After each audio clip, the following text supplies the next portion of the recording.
At just short of 20 years, the now-ending U.S. combat mission in Afghanistan was America's longest war. Ordinary Americans tended to forget about it, and it received measurably less oversight from Congress than the Vietnam War did. But its death toll is in the many tens of thousands. And because the U.S. borrowed most of the money to pay for it, generations of Americans will be burdened by the cost of paying it off. The important discussion of this video will keep continuing. However, before that, please subscribe to our channel from the world. And don't forget to press the bell icon so that you will be notified for all upcoming videos. Also, please like, share and comment on our videos. Here's a look at the US-led war in Afghanistan, by the numbers, as the Taliban in a lightning offensive take over much of the country before the United States' August 31, 2021 deadline for ending its combat role, and as the US speeds up American and Afghan evacuations. Much of the data below is from Linda Bilmes of Harvard University's Kennedy School, and from the Brown University Costs of War Project. Because the United States between 2003 and 2011 fought the Afghanistan and Iraq wars simultaneously, and many American troops served tours in both wars, some figures as noted cover both post-9/11 U.S. wars. The longest war. Percentage of U.S. population born since the 2001 attacks plotted by al-Qaeda leaders who were sheltering in Afghanistan is roughly 1 out of every 4. The human cost. Number of American service members killed in Afghanistan through April are 2,448. Number of U.S. contractors killed are 3,846. Number of Afghan national military and police killed are 66,000. Number of other Allied service members, including from other NATO member states, killed are 1,144. Number of Afghan civilians killed are 47,245.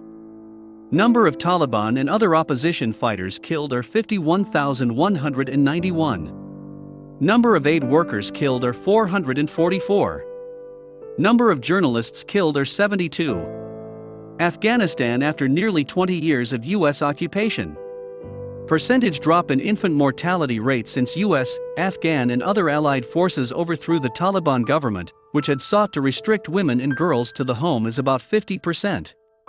Percentage of Afghan teenage girls able to read today is 37%. Oversight by Congress. Date: Congress authorized U.S. forces to go after culprits in September 11, 2001. Attacks was September 18, 2001.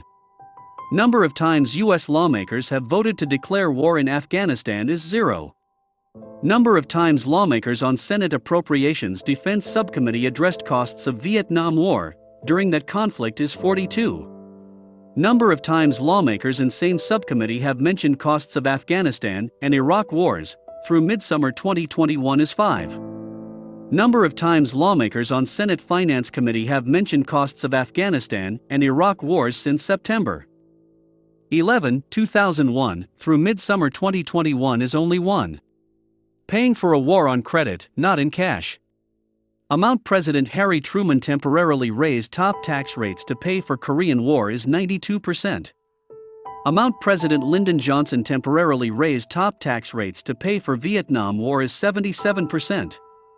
Amount President George W. Bush cut tax rates for the wealthiest, rather than raise them, at outset of Afghanistan and Iraq wars is at least 8%. Estimated amount of direct Afghanistan and Iraq war costs that the United States has debt financed as of 2020 is staggering $2 trillion. Estimated interest costs by 2050 to be up to $6.5 trillion. The wars end. However, the costs don't. Amount Bilmes estimates the United States has committed to pay in health care, disability, burial and other costs for roughly 4 million Afghanistan and Iraq veterans, more than $2 trillion.